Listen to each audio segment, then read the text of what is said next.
اس دنیا کا ایک عجیب دستور ہے، جتنا آپ کسی کو خوش کرنے کے لیے کچھ کرو گے اتنا اس کا شک آپ کے اوپر بڑھتا جائے۔ آپ کسی کو خوش کرنے کے لیے بہت اچھی باتیں، بہت اچھا یہ کر رہے ہو تاکہ یہ آدمی خوش ہو جائے اور میرا دنیا کا مطلب پورا ہو جائے، اور وہ آدمی کے دل میں آپ کے بارے میں شک بڑھتا جا رہا ہے، بڑھتا جا رہا ہے۔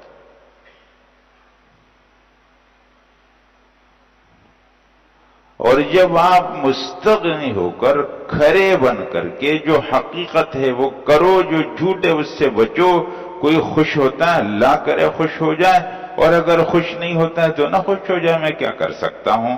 آپ کھرے بن جاؤ، آپ دیکھو اس کے دل میں محبت بڑھتی جائے گی۔ الٹا قصہ ہے۔ اللہ جل جلالہ اس کائنات کو کس ترتیب سے، کن قوانین سے چلا رہے ہیں، اور ہم لوگ اس کو کیسے چلانا چاہتے ہیں۔ اللہ کے قوانین سے یہ کائنات چل رہی ہے، ہماری ترتیب سے چل رہی ہے۔ تو حضرات میں نے بات یہاں سے شروع کی ہے کہ ساری امت اور مسلمان، رسول اللہ صلی اللہ علیہ وسلم یہ فرما رہے ہیں کہ یہ ایک جسم کی طرح،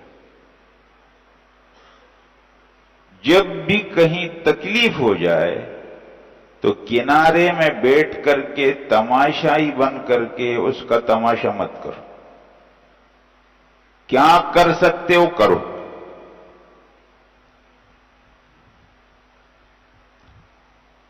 اللہ نے مال دیا ہے، خرچ کرو، یہ مال تمہارا نہیں ہے، یہ اللہ کا مال ہے۔ وَآتُوهُم مِّن مَّالِ اللَّهِ الَّذِي آتَاكُمْ، اس مال سے دے دو جو اللہ نے تم کو دیا۔ خرچ کرنے کی جگہ خرچ کرو، ہاں یہ الگ بحث ہے کتنا خرچ کرو۔ اگر تمہاری طاقت 1 روپے کی ہے تو 1 روپے خرچ کرو، 5 کی ہے تو 5 خرچ کرو، 10 کی ہے تو 10 خرچ کرو، 50 کی ہے تو 50 خرچ کرو، 100 کی ہے تو 100 خرچ کرو۔ یہ بحث تو نہیں ہے کہ کتنا خرچ کرو، یہ تو بحث ہی نہیں ہے۔ سوال ہوا ہے قرآن میں، یسألونک ماذا ينفقون، سوال کرتے ہیں لوگ کہ کیا خرچ کریں۔ قرآن نے جواب نہیں دیا، ایک جگہ جواب دی۔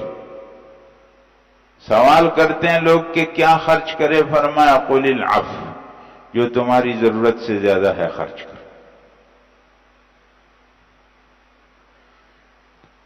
میں لوگوں کو بار بار آپ کے سامنے بات کہتا ہوں، حضرات آپ کے گھروں میں، ہم سب کے گھروں میں، ہمارے گھروں میں آدھے سے زیادہ وہ سامان پڑا ہے جو ہمارے استعمال میں نہیں۔ آج جاؤ اپنے گھر میں پڑے ہوئے سامان کا ذرا جائزہ لے لو، وہ جو آپ کے استعمال میں یا روزانہ آتا ہے یا کم از کم ہفتے میں آتا ہے اس کو الگ کرو، جو بالکل بھی استعمال میں نہیں اس کو الگ کرو۔ آدھا سامان وہ پڑا ہے جو استعمال میں نہیں آ رہا ہے، اور 1/4 سامان آپ کے گھر میں وہ پڑا ہے جو آپ کو معلوم ہی نہیں ہے کہ وہ آپ کے گھر میں۔ سامان کو جب دیکھنا شروع ہوا معلوم، اچھا یہ بھی گھر میں، تو مجھے معلوم ہی نہیں ہے کہ گھر۔ یہ جمع جمع کر کے اور نئی خریداری کر کے کیا کرو گے؟ جو تمہاری ضرورت سے زیادہ خرچ کرو۔ دوسرا کیا خرچ کرے، فرمایا یہ اہم نہیں، کہاں خرچ کرے یہ اہم۔ جو بھی خرچ کرو خیر، والدین، رشتہ دار، یتیم، مسکین، مسافر، ان پر خرچ کرو۔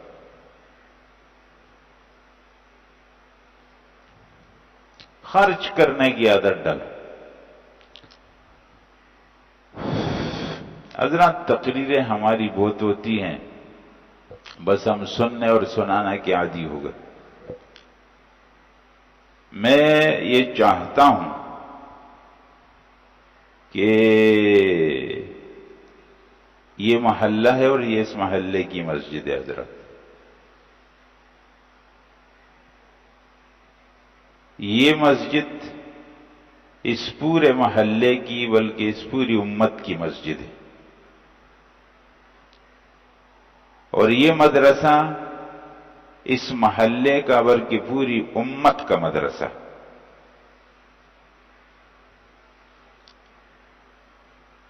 میری یہ خواہش ہے، اللہ کرے کہ یہ خواہش پوری ہو جائے، کہ اس محلے کا ہر فرد، مرد ہے یا عورت، بڑا ہے یا چھوٹا ہے، خرچ کرنے والا بن.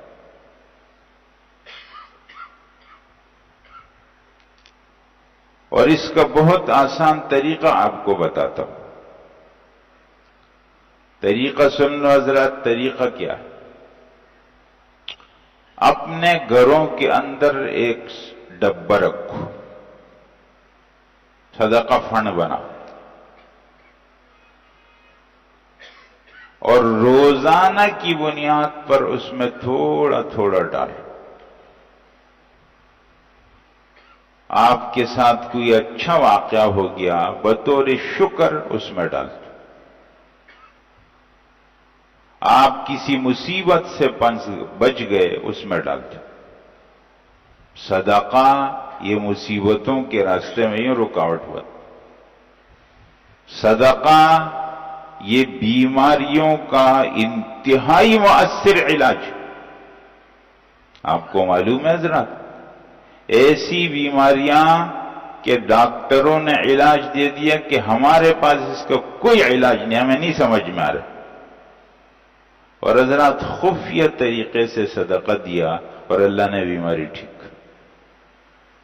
میں آپ کو یہ بتا رہا ہوں، جہاں آپ کسی ایسے مسئلے میں پھنس جائیں کہ آپ کو اس کو کوئی حل سمجھ میں نہ آئے، خفیہ طور پر صدقہ دے دو کہ کسی کو پتہ نہ چلے، ٹھیک جگہ میں دے دو. تماشا کرو کیسے ہوتا.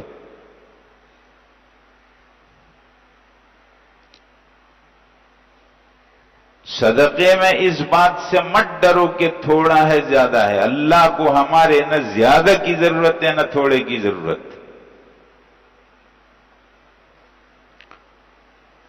سوال آپ کریں گے کہ تھوڑا تو ہم دے دیں گے، اس کے لیے تو ہم تیار ہیں، کوئی پریشانی نہیں ہے. لیکن سوال یہ ہے کہ تھوڑا اگر ہم غریب کو دیں گے تو اس کا کیا بنے گا؟ اس ایک آدمی کہتا ہے کہ میں روزانہ 5 روپے دے سکتا ہوں، لیکن 5 روپے سے غریب کا کیا بنے گا؟ میں یہی آپ کو بتا رہا ہوں. آپ دو مت، اپنے گھر میں صدقہ فنڈ بناؤ، ایک ڈبہ بناؤ، اس میں ڈالتے جاؤ. اپنے بچوں کو دینے کا عادی بنا دو. جب بچے کے ہاتھ میں دے دو 10 روپے، بچے کو بتا دو، بولو 9 روپے آپ کے، 1 روپے اپنے ہاتھ سے جاؤ صدقے کے اندر ڈال.